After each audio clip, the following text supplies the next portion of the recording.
with Sean Allen and Raza Siddiqui, coming to you live from our studios in Dupage County. Today we have two special guests. Sean, why don't you introduce them real quick and then throw it back to me because I got some breaking news for all of our listeners. So thanks everyone for tuning in. So we have Mouritsen and we have Shannon, Toler, some two union leaders from a different side of the public sector, the teachers, COD, faculty. You want to go and touch base on what you got? Yeah, you know what? So some of our viewers, listeners, whoever, Facebook watchers may know that Sean Allen and I are both involved in our unions collectively. I wanted to give you some breaking news coming out of NABIT CWA, and that is that a record-setting decision was reached by the NLRB, some $76 million in a back pay settlement awarded to some CNN workers who, in a battle that's been going on, or a discussion, or whatever you want to call it, for 15 years this is drug out, and a record $76 million paid to these CNN workers who at the time worked for a company which was a subcontractor of CNN called Team Video Services. Now, when they were let go, 300 of them, 100 brought back, but some 15 years after all this back and forth, $76 million. And why I bring this up, it happened yesterday was when the announcement was made, but why I bring this up is because it shows that when we fight, we win. And no better example of this than these two young ladies here who are here to talk about the fight and the battle they've had with College of Dupage. But before we get into fight and battle, you had your own little fight and battle this week, didn't you? I understand some Facebook comments you got that you smothered all over Facebook got a lot of attention. Yeah, what's that about, Sean? I mean, I'm never one that shies away from controversy. I made a little post about the importance of alpha males in our community. You did what? As well as in the unions. And, again, it's something I stand behind. It's something I believe in. I think that the alpha male movement of men standing up for what they believe in and standing up for what's right is always the forefront of every union fight, especially. And you know what? Again, I stand behind it. And in life, love, and the grind, we're always going to address it and be real with it.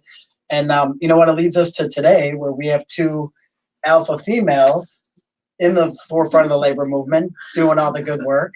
And why don't we kind of get to you guys? So what are your roles a little bit to explain to the people? Well, actually, I'd also like to know if you'd like to weigh in on this, but after you introduce yourselves and your roles, we'll talk about this as well. So my name is Missy. I teach political science at College of Dupage. I'm also part of the union leadership. I serve in an elected position on Senate. I also do outreach to other unions.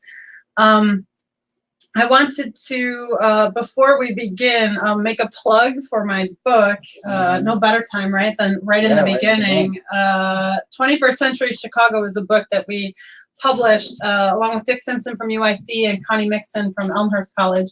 It discusses the conditions of Chicago as it went from a manufacturing town to a global city. And really an important part of that is unions and unionization. We talk about that, and we also talk about Dupage County. So I'm a researcher, and I'm a teacher, and I'm a professor, and my students were involved in some of this research. Sure. How about you? Yeah. All right. And I'm Shannon Toler. I am professor and chair of business management and marketing at College of Dupage, and am currently serving as president of the COD Faculty Association. So just finished my first year and now entering into the second year of my term in that role. You know, Shannon, we talked about this a little earlier, and something I wanted to touch upon is that you seem like a very even-keeled, level-headed person. I talked to you, you're very, at one level. And when we think of, at least when I think of, let's say, a union leader, a president of a union, maybe going back to what our buddy Sean here said, maybe not the alpha male, but you think of somebody who can get people riled up, who can call to action. What did you tell me about how you view the same role? So I think one of the things is being in education, naturally one of the things in our role is being in front of a classroom, whether it's a virtual classroom or a physical classroom, is that we have to be even-keeled. We have to have that kind of tempered approach to our classrooms. And so I think it's natural that in our particular industry, that leaders who are good at managing that even keel are probably likely to take bigger leadership roles roles like this one.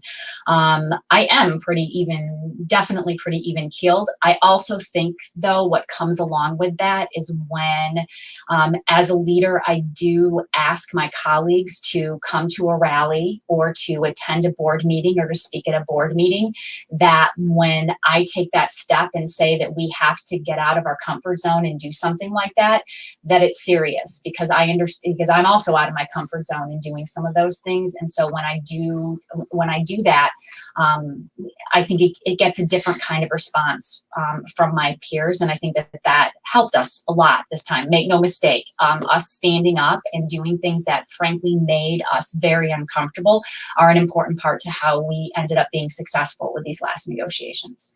So am I hearing, sorry, Sean, that it's more of a game of chess than checkers? Like, I know sometimes we go out there and we're like, you know what, we're making a statement. We're going out there, we're pounding the sand, we're showing our forces. With you guys, is the mentality a little bit different, or is it the same, but just guised in a more thought-provoking, long-term goal? I guess I would certainly, I think the chess analogy is a good one, though. Sometimes I think the other thing that happens is you're in negotiations is a whole different ballgame too. So maybe all the time it's a chess game, and then when you get into negotiations, it's chess, but then there's a checkers game going on in another board right next to you, and you're trying to play both at the same time. Absolutely. So just go with your game metaphor. Which Yeah, exactly. So just to touch base, so COD reached a 4-year contract. It was obviously a very kind of heated debate back and forth. Do you guys kind of want to touch base? It was kind of a long fight that they really didn't want to. You guys almost went on strike, which would have been the first time in 25 years. Do you guys want to kind of touch on that? Sure. So our negotiations started in earnest about a year ago. And knowing all along that the previous contract was going to be ending over the summer, and that we needed a new contract starting in fall of 19. And for various reasons, it just seemed to take a while to get at the table and start to make some. It took a while to get to the table, and then once we were at the table to start to make some real tangible progress. I think from a time frame perspective, one of the things that was frustrating for us was that there was a very clear deadline that we all knew was there. There was nothing secret about that. And what it starts to feel like when there's feet dragging on one side is that it becomes almost a passive aggressive way to freeze everybody in the current conditions, including the current salary. It becomes a passive aggressive way to freeze everybody. And we were at a stage where we were saying, no, we weren't going to do that. We weren't going to settle for that any longer, especially because we had a significant portion of our membership that had already had their salaries frozen for going on. This would have been going on 3 years. And so we weren't willing to take the slower process. So again, we started negotiations back in the spring. I will say from a negotiations perspective, I think one of the things that helped us a lot was the confidence that we had in our negotiation team, which, full disclosure, had nothing to do with me. I became president after the negotiation team had already been established and seated. But the confidence in the negotiation team, absolutely critical to being successful in these kinds of arrangements. I think part of what inspired that confidence in that team is their ability to get feedback from our membership about what they were looking for. So everybody felt like they had a voice in telling this team what was important to us going into these negotiations. And so again, long before, a year ago when we sat down, the semester before that, so so that would have been fall of 18, we were surveying our membership, finding out what was critical, what was important to them in anticipation of going into these negotiations. And I think that helped lay the groundwork for the confidence that people had in our negotiation team. After that, I think that a big key to our success was the open communication with our membership at every step of the way, and telling them after every negotiation session what was happening, telling them when negotiation sessions were delayed before we were even going to be able to start negotiating, keeping our membership informed, because we all know these are tense times. Everybody at this table has had experience in one of these negotiations. Everybody has a vested interest and is they're curious, they're excited a little bit. There's all kinds of things that people are feeling. But they're nervous. They're nervous, absolutely. And frankly, especially I think in our case, because the last time we'd been in a full negotiation situation at COD, it hadn't gone all that well. And so we were nervous about how was it going to go this time? And so, a strategic decision was made that we would communicate very regularly with all of our membership about what was happening. And so this also goes back to what we talked about at the very beginning about, getting people riled up and getting people, behind the cause and making them understand that we needed their feet, their faces, their presence at various events. By keeping them in the loop about what was happening, they understood how things were gradually throughout last spring semester ratcheting up to the point where we did need all of them coming to a board meeting. And then we kept in touch with them over the summer about lack of progress and disturbing things that were being proposed by the other, by the administration and the board at the college in these negotiations. And again, we communicated, and so that they were ready to come back and rally at the end of the summer, beginning of the fall semester because of that regular communication. So I think that is another key part of this, is making sure that you find out what's important to your membership, make sure that they feel like you've heard what's important to them, and then you communicate with them every step of the way about what's going on. So I'm just going to bring up, I think it's very instrumental what you said about communication. And through my time and just observing as a member and stepping up into the role, I find what separates a strong leader from a weak leader is the ability to communicate with the members rather than retreat, because like you said, when negotiations are happening, there's a lot of different feelings. So people want to know what's going on. Sometimes I think leaders in the union are sometimes a bit like therapists in that they need to at least listen and then be able to take that feedback. And that's just my take. But Missy, let me bring you into this conversation to see, what did you feel the communication was like? And what was your process through your frame of mind, I should say, not process, but frame of mind throughout this process? Well, we're educators, so we love information, and so the more information, the better. And I think I absolutely agree, it was key. For a lot of people, this is the first union that they've been in. For me, I grew up, my dad was a machinist, and so he was in the Indiana Steelworkers Union, and he used to go on strike one time for 14 weeks. So I was terrified, thinking, I have a child, how am I going to be able to support my child and pay my mortgage and do all this stuff? But the communication was key. I felt like every decision that was made or taken was an appropriate one, and I knew where we were going. I didn't feel left in the dark. Everyone had a role to play, including myself, and everyone did that. And I was really impressed, not just with the communication to the membership, but also the way that the membership then turned out and responded in response to having that information, because they had the whole story, because they had all the facts, and because they knew everything, they felt empowered. And I think feeling empowered is what made everyone then say, okay, I'm going to do what I need to do. I'm going to participate, and not sort of sit back and just wait and see what happened. I was so impressed with how much people turned out to support all of our efforts. It was really amazing.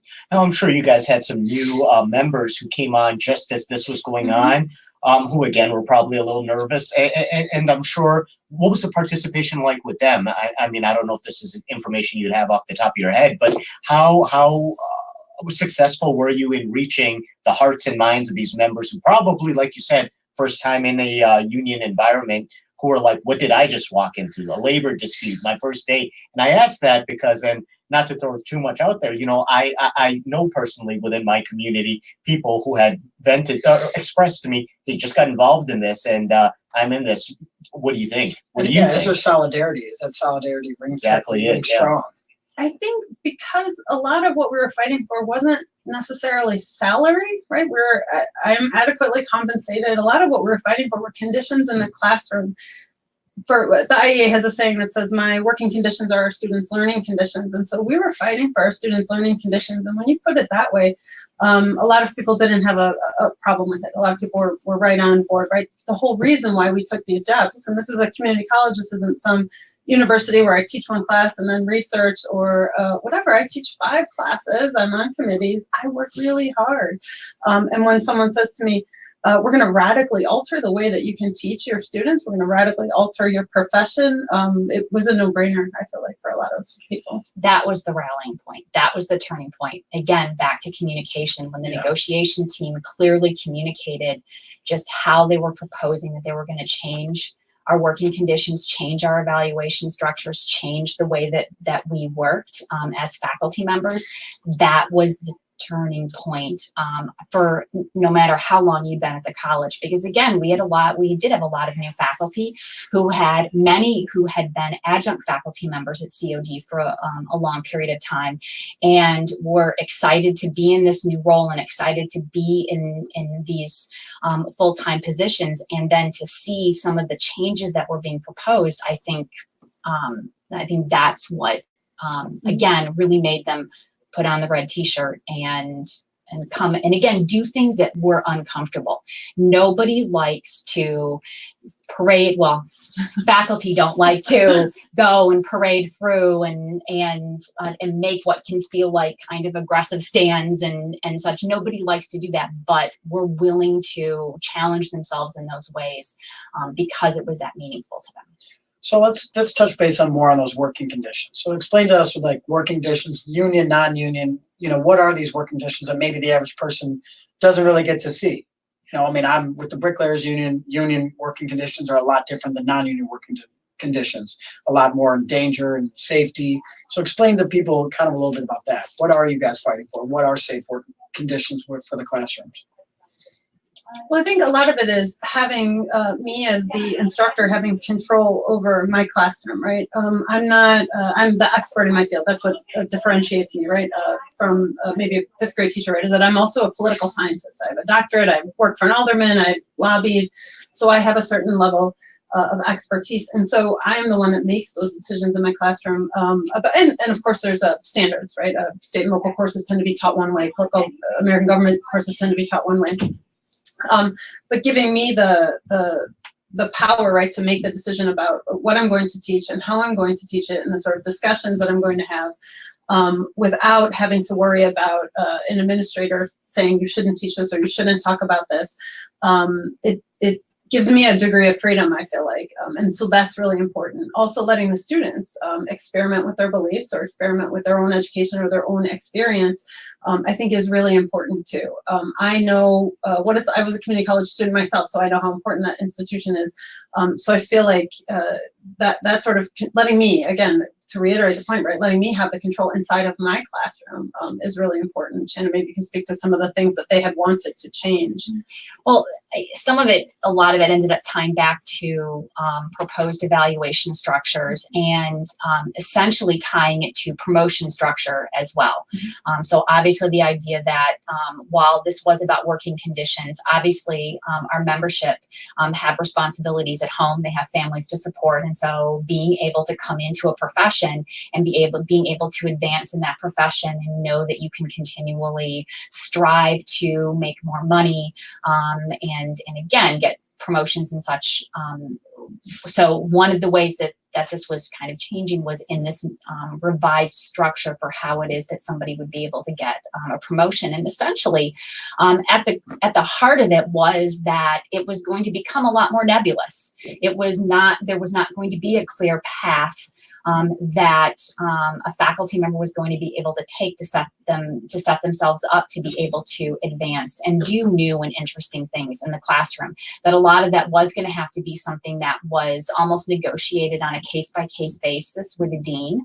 And the reality is that sometimes you have a dean who's extremely supportive, and that would be a great thing to not have kind of this free structure, this loose structure, and maybe I'm going to be lucky and have a dean that works out for. But then it's also just as likely that you're going to have a dean who doesn't understand your discipline, who doesn't necessarily share some of your philosophies around the classroom, and who could make it difficult. And so then you find yourself, or our faculty potentially could have found themselves in a place where they weren't able to advance. And so we were, really clear about this idea that we needed to have some structure that had some for lack of a better term, legs to it. That in other words, it was going to provide a level of continuity and security to faculty members for years to come, much the way the previous structure did, and the previous structure that is in, similar structures in place at colleges across the nation, at schools across the nation. We felt like it was important to have that kind of continuity. By not having faculty worry about those kinds of things, they have more brain power available to their teaching. You have more, we all have a limited amount of attention. We all have a limited amount of things that we can try to do and pay attention to. And so that's another, thing that we want to be able to have people and have our faculty be able to have their minds as free and as open as possible and focused on teaching. Just a quick question I have is we actually have a future guest coming up, Professor Bob Bruno, who is a professor of labor at the University of Illinois Chicago, wrote an excellent book, in my opinion. It can be a little technical, I'll be honest. I'm always honest. A little technical, but very interesting to me. Wrote it in conjunction with another professor, Professor Ashby, also at the university. It's entitled "A Fight for the Soul of Public Education," and talks about in these contract negotiations, at least with the Chicago Teachers Union, one of the things that Karen Lewis got a lot of attention about was bringing in community issues into negotiation, making, say, a staffing issue concern, a broader concern about, hey, is there adequate support for the community? Also, maybe secondary languages. And I happen to see, if I'm not mistaken, Illinois Education Association, the parent union, if I'm not mistaken, the union you guys belong to, one of the members was pretty active in advocating for getting one of her students who was detained actually freed from that detention. I don't, again, we didn't speak about this before. I don't mean to put you guys on the spot, but I just found that somewhat inspirational, I guess I could say. But tell me, is there a role for that advocacy within your negotiations? And are you familiar with the story? And if so, speak about it. I think what you're speaking to is a larger issue, right? In public education, which is where we are an open enrollment institution, right? We accept everyone from the community, which means that we're dealing with things in the community that are not necessarily related to education. 1/3 of all community college students, for instance, are hungry, right? You wouldn't think that an 18, 19-year-old sitting in front of you is hungry and that they can't study or they can't learn because they haven't had something to eat. We know, for instance, insurance, right, is a big deal. Some students cannot be on their parents' insurance, so maybe they're coming to the classroom sick. So similar to what a lot of K through 12 teachers are dealing with, we're dealing with the same sort of things. And how do you make sure that a student is prepared, not just, okay, so I took these 3 math classes and now I can take algebra, but how do you make sure a student is fed, that they're housed, that they're clothed, that they're taken care of? Homelessness is an issue, not just in K through 12 education, but also in community colleges as well. So we're dealing with tons of things outside of the classroom that we might not necessarily, or that a lot of people might not necessarily think of inside of the classroom. And so we have that going on. And I'm just going to interrupt you for a second. It's crazy to me because I heard a story in a town not too far from here, a community college, where a custodian discovered one of the students was living kind of in the classroom, again, because there was that issue of homelessness that let's be frankly honest, we don't think about it as a concern in Dupage County, right, one of the most affluent counties, at least in Illinois. Yet this is something that you guys have to deal with. I mean, it was something that was brought up in a seminar I had gone to. Tell me about how you guys how you possibly combat a problem that people don't even recognize as a problem in your community. Well, actually, in my book, we do talk about poverty in Dupage, and poverty in Dupage has skyrocketed in the past 20 years. So it's 8%, which I think a lot of people say, well, that's not as much as a city. But abject poverty has also doubled, tripled, quadrupled. How do I deal with that? Well, I think people have different ways of dealing with it, right? So I have no problem lending my students textbooks or giving them articles. My students all know that I love to bring them food and juice boxes and things like that. They should be bringing you the apple. Shouldn't that be your college? Let me tell you, 19-year-olds love a Capri Sun. That's the secret to my success, if you must know. Oh, I read my kids' closet all the time for that stuff, because I'll tell you, never grow out of a good Capri Sun. And goldfish and Capri Sun. So I feel like we all have our own individual ways of dealing. There is no one thing, but I think that the point that you make about advocacy, right? So I'm advocating for my student in so many other ways other than just making sure that at the end of 2 years they can transfer or that they pass the class successfully, right? It's a more holistic approach. It's also different because one homeless student is very different from another homeless student. And in terms of what they need from you as an instructor, varies. So it might seem like we can create these buckets and it's like, okay, every time we have a student who's homeless, here's what we can do for them. It's going to be different for each of them. And that's what is unique, I think, especially about a teacher, is that they're the ones who have the most face time with these students and are in the best position to be able to recognize what interventions or what kinds of support they do need in that particular individual situation. So just to kind of switch gears a little bit. So, teachers have a very bad rap, right? I mean, they do. I mean, we look at teachers like it's like it's this negative thing when you guys are doing just that. You're spending sometimes more face time with these students than their own parents, especially in a day when, like you say, poverty's up. I mean, people are working 2 or 3 jobs just to get by.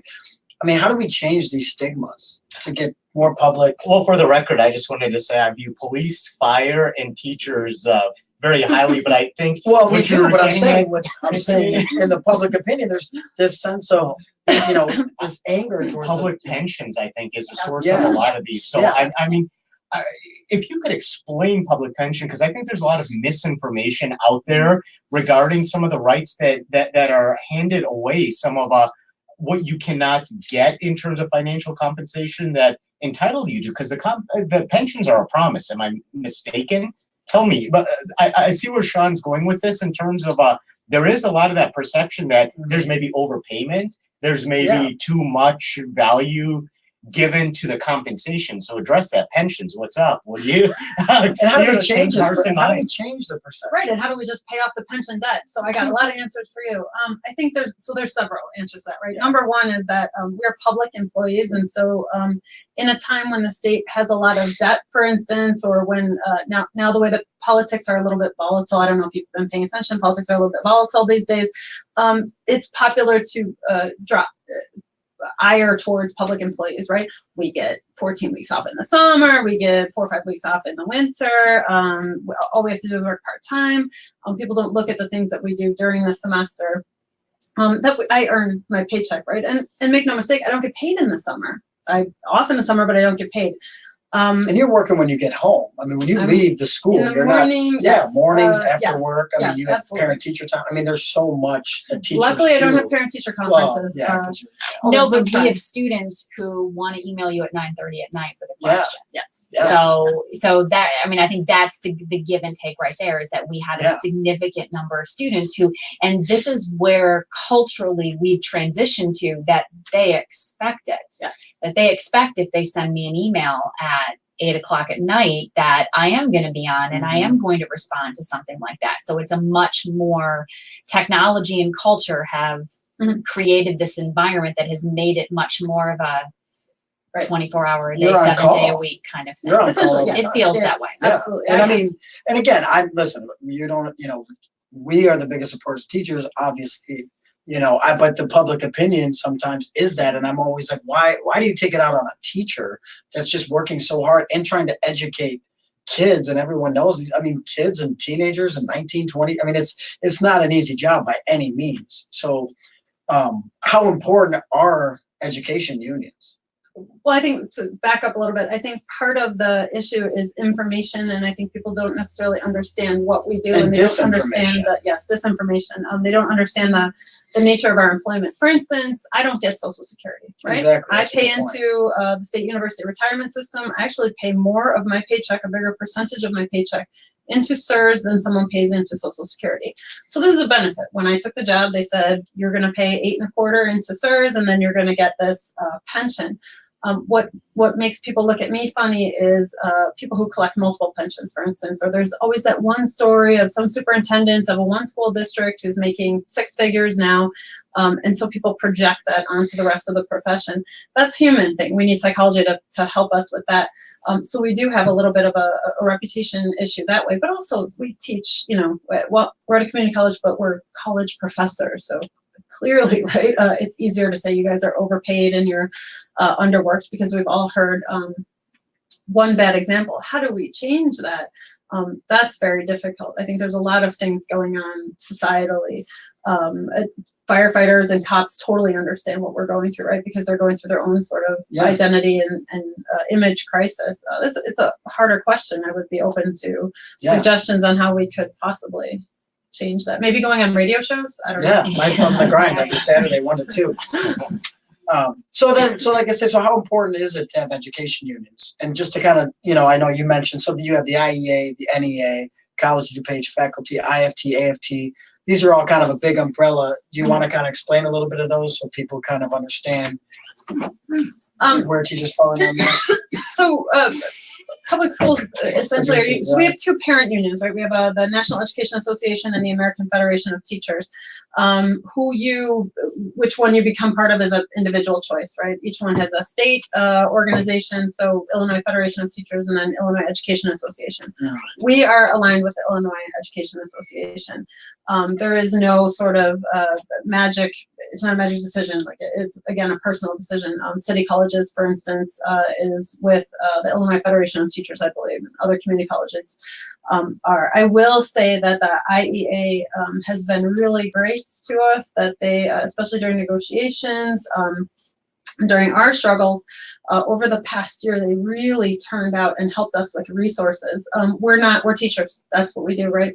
So when it comes time to negotiate, or when it comes time to maybe go on strike, or when it comes time to organize these sort of things, the IEA was behind us 1,000,000%, and helped us with, as Shannon said earlier, things we didn't even know that we needed. So we're very grateful to be part of an organization like that. I think it also, in our role in higher education, one of the great benefits of us being part of that bigger umbrella with IEA and NEA is exposure to topics happening at other levels of education. So elementary schools, high schools, because this is where our students are coming from. And so we have definitely a very vested shared interest, higher education with primary and secondary education. And I think sometimes the unions, frankly, are one of the better forums for bringing some of these common issues together and for helping us figure out what some solutions could be in times when there does seem to be sometimes a disconnect between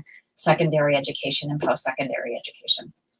Yeah, absolutely. So do you guys have the numbers of how many members of the teachers unions are in Illinois statewide? So I know for IEA and NEA, so NEA is about 3.2 million nationwide and about 135,000 in the state of Illinois. So IEA, and it's the largest education union, and we have I believe most of the K through 12 in Illinois. So we are the bigger union.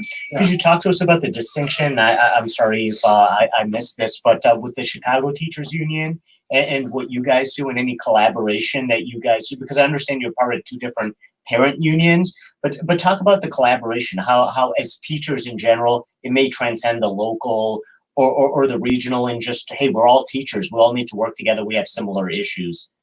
We had some, for instance, we have some of the teachers at COD who live in Chicago who went to some of their rallies. And so I think the point is just that we're all working together. The building trades know this very well. They have the Chicago Federation of Labor, the American Federation of Labor, and you guys all turn out for each other, right? You guys all meet, and so you all work together. And I think education unions do this, and as Shannon had said, but we do it a little bit differently, right? So we work with the elementary schools and the high schools and the other colleges. The point is solidarity. The point is working together. The point is bringing everybody together, even if it's just someone in the Chicago Teachers Union saying, we support you, publicly saying, we support you. That's what we need, and that's what's important. So there's no residency requirement with community college professors, for instance, like there is with Chicago teachers who have to live within the jurisdictional. No, I actually don't live in District 502. I live in a different district. Gotcha. And again, I mean, we're come from different unions, but solidarity across the board, whether it's teachers, bricklayers, cameramen, I mean, it's so important just to stand together. And teachers are a perfect example, especially this last, this whole in 2019 with the Chicago Teachers Union, the faculty. I mean, you guys staying together were really motivating for us building trades members as well, because it makes us remember that we have to stick together. So it's great to see the importance, because really without these unions and these thousands and hundreds of thousands of jobs that are middle-class jobs that Right. give a good wage and a good, decent living. So important. We definitely witnessed this firsthand in our negotiation process. And then it's interesting because we settled, and then that's when things started to heat up in the city of Chicago with the Chicago Teachers Union, and we watched it happen. And so we experienced it the months before with our various events, and then we watched it unfold on the news with Chicago Teachers Union. So no question that that's important. I think the other thing from a teacher perspective that's really important, and one thing that's struck me, we actually marched in the Labor Day parade in city of Naperville. Under an IEA NEA banner, though it was mostly COD, it was all COD faculty who were marching in that particular parade.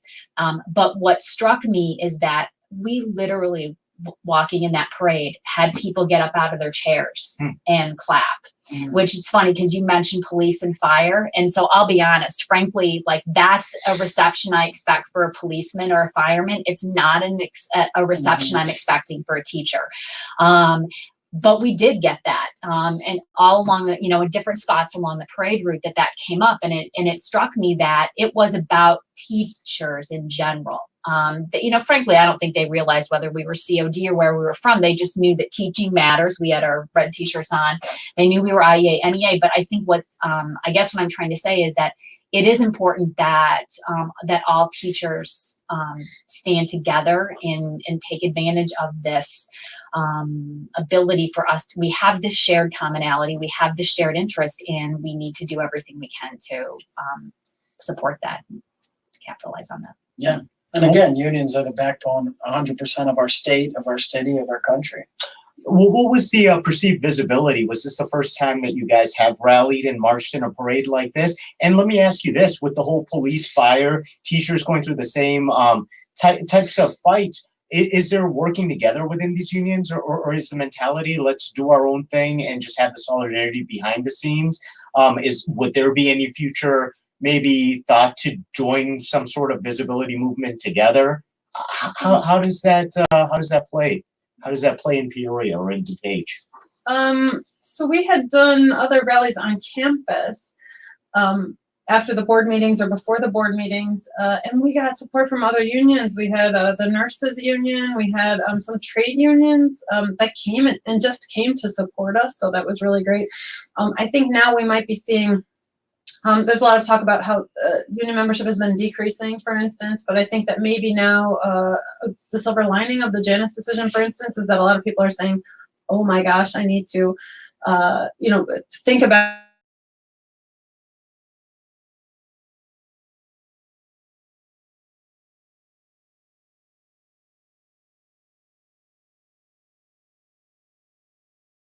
unions. Actually asked me that. She's like, okay, so that means you can't compel them, but can you still persuade them? And I'm like, I got to write that down. I want to use that statement. It seems like it's almost like a shot across the bow and a message that even to the unions, you need to become more relevant in the lives of your members, because I think sometimes, like any human institution, sometimes power divorces itself from the members and no longer is reflective of the desire of the members. And is that I'm sorry to take it away, but it seems like that's exactly what you were trying to say. In political science, we call it Michel's iron law of oligarchy. There'll be a test later. I'll quiz you on it. But I think that's exactly what happened. And IEA membership actually went up after that. And so there's been more of a drive for unions to work together. And to some of this that you were saying about police and teachers or whatever, I think that is starting to bubble up now. We're starting to see a teacher and a bricklayer are starting to see that we need to work together. And that's the best way that we're going to get our message out there, right? It's a very effective way, I find, because like you said, with the oligarchy, there's a discussion in union democracy that you get settled in your institutions, you get settled in the way you're doing things. And I think a lot of times that settlement can also be silos, right? We think of ourselves as teachers, we think of ourselves as photographers, building trades. And I think one thing we are finding, at least what I know Shannon and I are trying to do, is bring these silos together collectively to see how we as a movement can go forward. And it seems like there's some progress with that. With what you guys are doing as well. And there's no better way to bridge the gap than on Life, Love, and the Grind every Saturday. Well, and I should mention again in bringing this up, I mean, mobilization comes in a lot of different forms, and I feel like this is a very, again, effective way to mobilize. It brings about awareness to other unions of issues that now at least we have, what is it, 1, 2, 3 unions talking about what their particular issues are, and collaboration, mobilization. These are important things that we're always talking about. And Life, Love, and the Grind, 1 o'clock. We look forward to discussing this. And part of that is also, like we were saying, interaction. If you have any questions for our guests, questions for Sean or myself, remember, if you're watching this on social media, write it in the comments. We'll get it, and we'll make sure to ask it. So I'm private sector unions, and me and Missy maybe disagree on this point of where I believe the strength of my union is getting into trade schools. Obviously, that's where I went. I didn't go to college, or I went one semester and realized it wasn't for me. But the importance of community college, and like you say, that unions are starting to maybe shrink, but I think really, at least in Illinois, in our area, they're really starting to grow. What is the role that community colleges play for the growth of unions? I think, I'll speak to the role of community colleges first. I think they're exceptionally important anchor institutions in any community, but also for people like me who come from a blue-collar background, who didn't have parents who went to college, a community college is what acclimated me to college life. I went to Triton College in River Grove, and I got to see what college people do or how college people act.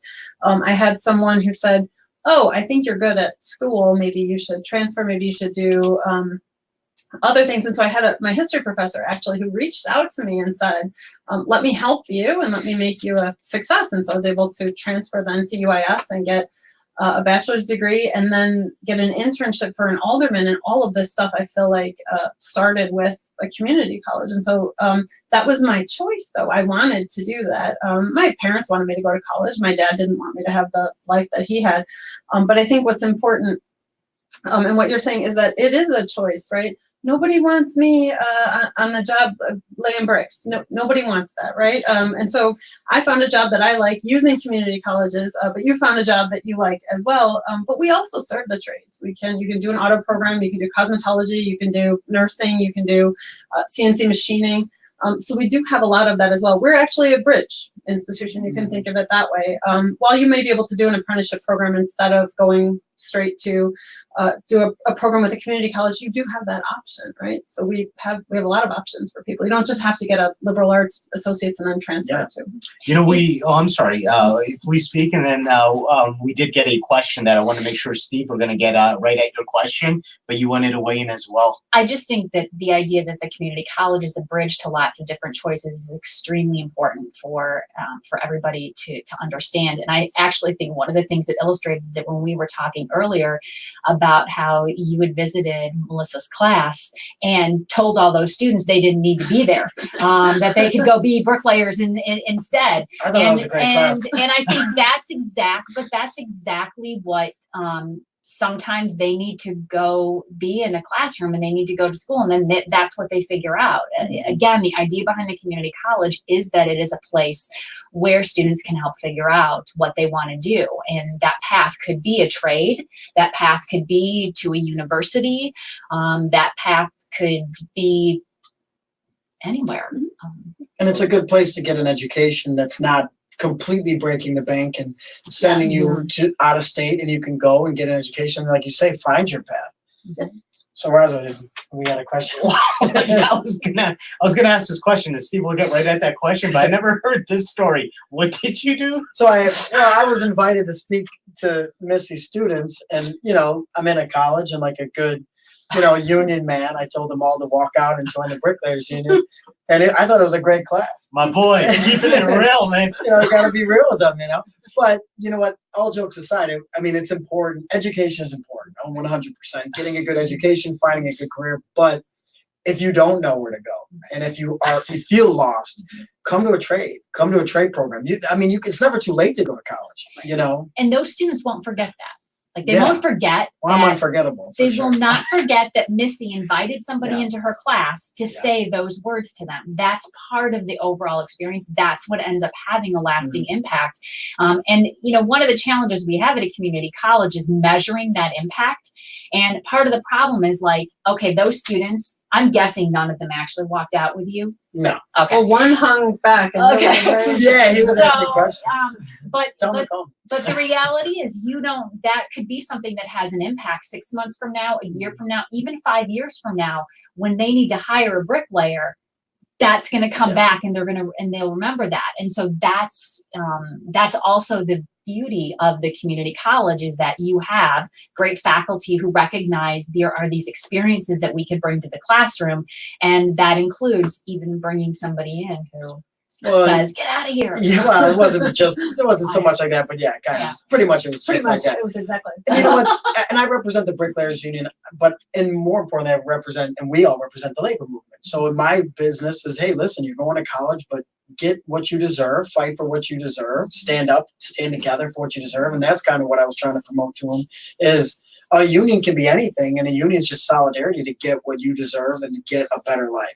Well, and I think that goes along with, we're very strong First Amendment advocates on this show. And when Sean went through his thing where he made a comment, there was some dissident opinions and attempts at bullying. And I was like, hey, listen, man, this is what our show is all about, this discussion. If nothing else, you want to put ideas out there. The last thing you ever want to do is silence or exclude an idea because it's different from your own. That's why I'm like, bring this up on the show. I'm like, let's talk about this. Open forum for discussion, because college like you is said, the epitome of embracing free thinkers. Absolutely. Embrace your mind. Think outside the box. We're going to disagree, but that's the beauty of our country. You cannot have diversity in culture and not diversity in ideas. That's an oxymoron. well said. So we did get a question from Steve. We're going to get at that question now, which was, how can we continue to make to progress as things move forward? So we'll start with you and then go on to you and then back to you, where you can tell us all to walk out of here. Let's all go to the union. So continue progress. I'm going to take that as in continue progress in terms of, you know, overall union and better engagement in unions and that kind of thing. So I think I'd go back to some of the basics that we used when we were in the thick of things. And it goes back to the asking people what they need, giving people the opportunity to voice, because people need the opportunity to be able to talk and talk through some of those. So again, asking people what they need. I think unions absolutely have to be committed to constantly reaching out to their membership and finding out what's important to them. Don't assume that you know what's important to them. And then you follow that up with lots of communication.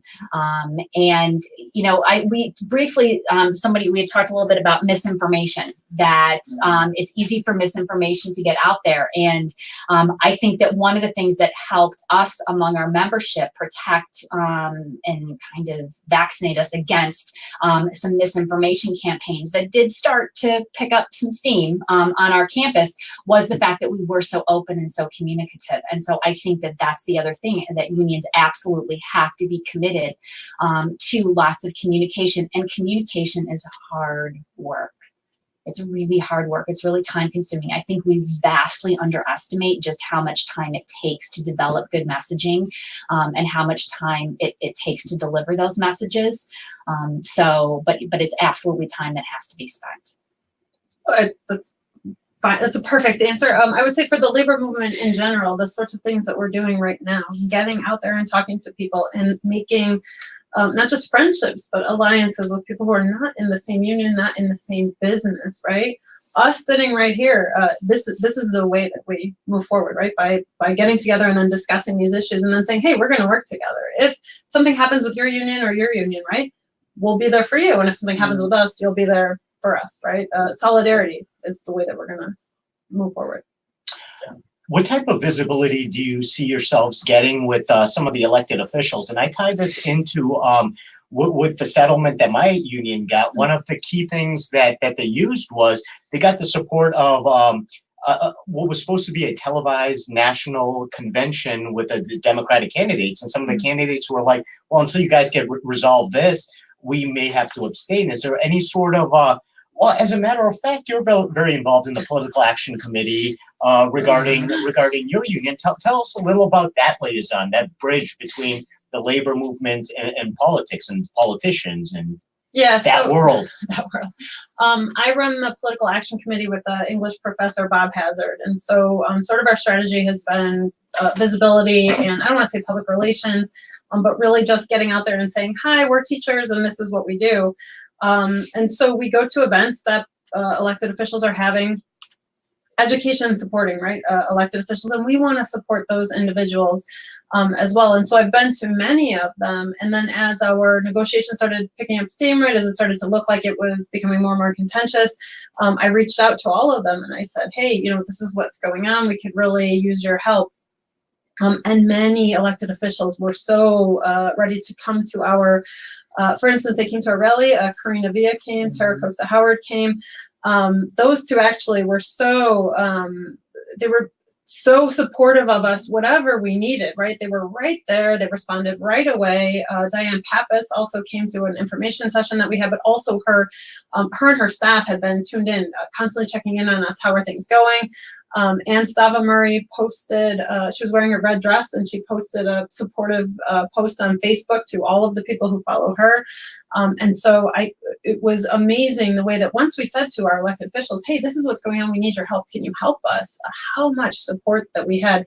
I can't underscore how much Sarah Costa Howard helped us. She came on campus. One of the last days of negotiations, she came to where we were doing the negotiations and talked to us and sort of rallied us and said, I have your, and she's our state rep for COD, but really said, I have your back. And I felt like for teachers, in addition to everything else that we were doing, for the faculty to see that our elected officials had our back, it was really important, because you can have support from the inside, right? You can have communication from the people who are doing the negotiations, but when you see outside people in the community also saying, hey, if something happens, we're there for you, it was very powerful. So we're very thankful for that. Well, just to touch base on that quickly, Diane Pappas, Karina Villa, Tara Costa Howard, 3 state reps. I mean, for the union movement, just for all of our union brothers and sisters who watch this, the importance of electing union-friendly candidates is just so instrumental in our survival, in our growth. You know, I know a lot of people don't like politics, and I get it, but the importance of electing people that don't just talk about it, but they go out there and live it, and they were on the front lines marching and speaking on your behalf and taking the time for these meetings. I mean, it's really incredible. And just a shout out to those 3 state reps who really are huge for our union movement and huge in DuPage, and they have a race coming in 2020 that we need to have all 3 of them re-elected for sure.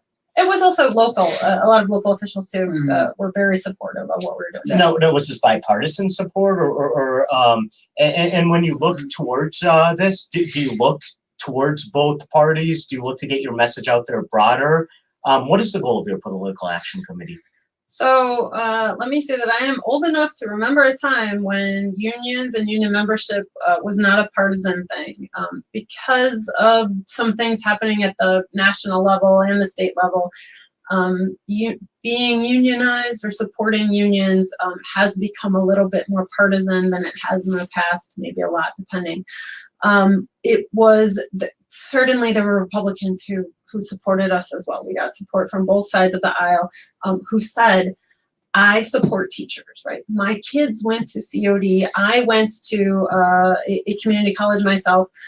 I support public. Pete DeCiani, who is on the DuPage County Board, he went to Triton like I did. His children went to COD, and so he's been a big supporter of COD.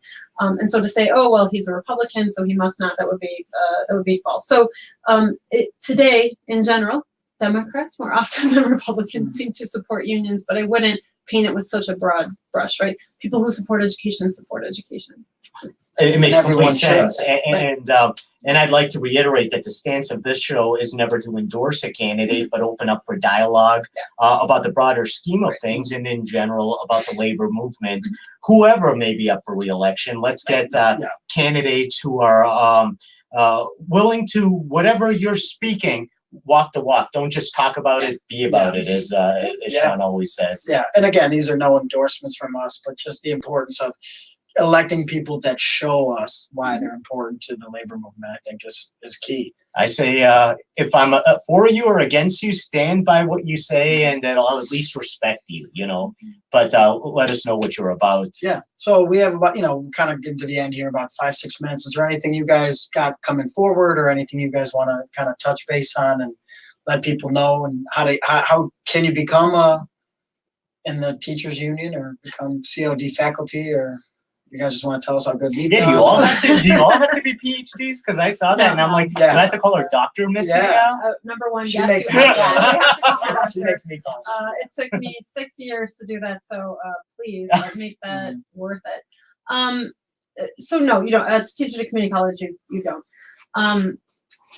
Going forward, I think from a PAC political level, so to speak, Bob and I, our sort of goal is going to be to continue to get out there, to continue to tell people what we do, to continue to talk about the importance of higher education, of community colleges, of the things that we're doing inside of the classroom, and to just sort of let people know, like, hey, like here we are, right? Here we are, an important institution. How to become part of, well, be a teacher, go to school, be a teacher, right?